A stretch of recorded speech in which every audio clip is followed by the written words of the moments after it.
രാജ്യത്തിന്റെ വിവിധ ഭാഗങ്ങളിൽ നിന്നെത്തിയ 120ഓളം ഹിജഡ സുന്ദരിമാരാണ് മത്സരത്തിൽ പങ്കെടുത്തത്. സൗന്ദര്യത്തിന്റെ കാര്യത്തിൽ തങ്ങൾ മറ്റുള്ളവർക്ക് ഒട്ടും പിന്നിലെന്ന് തെളിയിക്കുന്ന പ്രകടനമാണ് അവർ മത്സരത്തിൽ കാഴ്ചവെച്ചത്. ഇന്ത്യൻ വസ്ത്രങ്ങൾ മുതൽ വെസ്റ്റേൺ വസ്ത്രങ്ങൾ വരെ അണിഞ്ഞ് റാമ്പിലെത്തിയ ഹിജഡ സുന്ദരിമാരെ കരഘോഷത്തോടെയാണ് സദസ്സും വരവേറ്റത്. മിസ് ഇന്ത്യ മത്സരത്തിന്റെ ഭാഗമായി നടക്കുന്ന ചോദ്യോത്തരങ്ങളും സ്വയം പരിചയപ്പെടുത്തലും ഉൾപ്പെടെ മത്സരാർത്ഥികളുടെ എല്ലാ കഴിവുകളും പരിശോധിച്ചുകൊണ്ടായിരുന്നു മത്സരം അരങ്ങേറിയത്.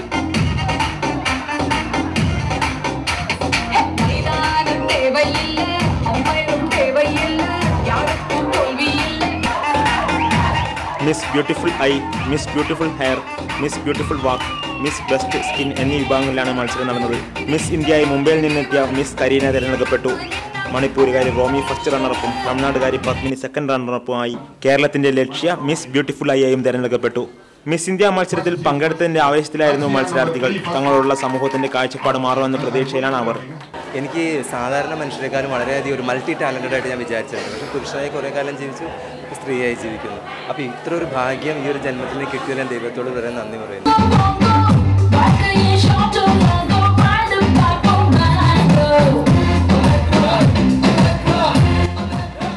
സമൂഹം ഒറ്റപ്പെടുത്തിക്കൊണ്ടിരിക്കുന്ന ഹിജഡ വിഭാഗത്തെ സമൂഹത്തിന്റെ മുഖ്യധാരയിലേക്ക് കൊണ്ടുവരുന്നതിനാണ് മിസ് ഇന്ത്യ മത്സരം സംഘടിപ്പിച്ചത്. ഇന്ത്യൻ കമ്മ്യൂണിറ്റി വെൽഫെയർ ഓർഗനൈസേഷനും തമിഴ്നാട് എയ്ഡ്സ് കൺട്രോൾ സൊസൈറ്റിയും സംയുക്തമായാണ് മത്സരം അരങ്ങിലെത്തിച്ചത്. ക്യാമറാമാൻ അനിൽ നീലേശ്വരത്തോടൊപ്പം ധനിത് ലാൽ എസ് നമ്പ്യാർ, ഇന്ത്യ വിഷൻ, ചെന്നൈ.